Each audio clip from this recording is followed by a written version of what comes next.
Tickets, tickets, and more tickets. Did TfL really need to raise the ticket prices in London? I think not. And so do the people who are coming up in the rest of this video. I'm very concerned about the proposed raise in ticket prices. I think the cost of transport in London is already very high compared to other international cities, and it's hurting me in the pocket. It's very difficult to afford the daily expense of travelling just to work, forget any kind of leisure travel. And it forces people out onto the streets to think about walking and other methods of transport, which I think are actually quite dangerous, walking and cycling. I think that in a big city like London, public transport is important, and that the government should subsidise it rather than citizens like me having to dig deep and pay for this basic essential of everyday life.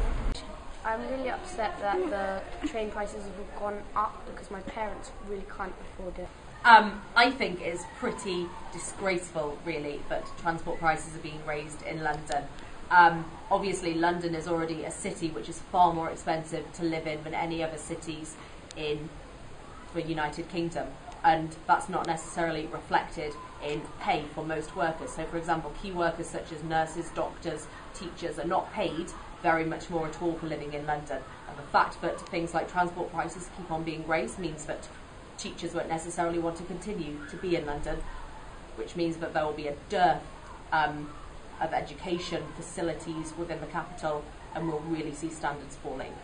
I'm completely against the raising of transport prices. One lady said when we interviewed her, "I was on my way home on Friday and I gave the bus driver £1.50, but he said next month you'll have to pay 20p more because ticket prices are on the rise.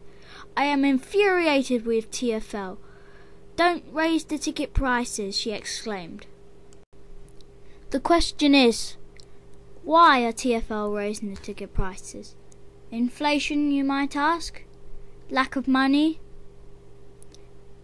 At this stage, quite nobody knows. But TfL know, and I bet the public are determined to find out.